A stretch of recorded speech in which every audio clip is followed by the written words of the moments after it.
നമസ്കാരം. എൻ്റെ പേര് ദീപു കൃഷ്ണൻ. എൻ്റെ സ്വദേശം ആലപ്പുഴ ജില്ലയിൽ മാന്നാറാണ്. എനിക്ക് 2023 ജൂൺ 6 ബൈക്കിൽ നിന്ന് ഞാൻ സ്കിഡായി താഴെ വീണ ഷോൾഡർ വന്ന് താഴെ കുത്തി. അപ്പോൾ മാവേലിക്കര ഗവൺമെൻറ് ഹോസ്പിറ്റലൊക്കെ കൊണ്ടുപോയി CT ഒക്കെ എടുത്തു, എക്സ്റേ എടുത്തു. അപ്പോൾ ഇതിൽ നിന്നും പൊട്ടലില്ല പറഞ്ഞു, വെയിനെന്തോ കംപ്ലൈൻ്റ് ആണ്. അങ്ങനെ വണ്ടാനം മെഡിക്കൽ കോളേജിൽ കൊണ്ടുപോയി. അവിടുന്ന് MRI എടുത്തപ്പോഴാണ് അറിഞ്ഞത് ഞരമ്പുകൾക്ക് ക്ഷതമാണെന്നുള്ളത്. കോട്ടയം മെഡിക്കൽ കോളേജിലേക്ക് സർജറിക്ക് എഴുതി തന്നു.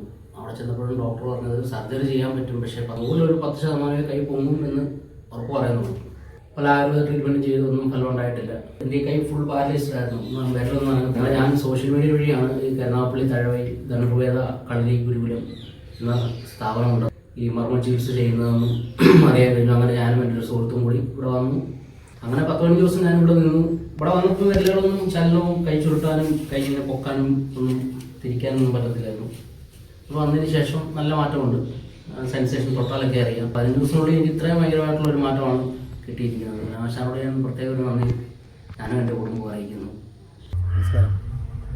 അദ്ദേഹം ഇവിടെ വരുന്ന സമയത്ത് ഭുജമർമ്മത്തിൽ ക്ഷതമേറ്റ് കൈകളിലെ പൂർണ്ണമായിട്ടും സ്വാധീനം നഷ്ടപ്പെട്ട് ഇവിടെ വന്ന് എന്നെ കാണുകയും നമ്മൾ അറിയാവുന്ന രീതിയിൽ ഗുരുക്കന്മാർ പറഞ്ഞു തന്ന അനുസരിച്ചുള്ള ചികിത്സാരീതി പിന്തുടരുകയും ചെയ്തതിൻ്റെ ഫലമായിട്ട് ഇപ്പം സന്തോഷമില്ലേ? സന്തോഷം. ഈശ്വരൻ അനുഗ്രഹിക്കട്ടെ.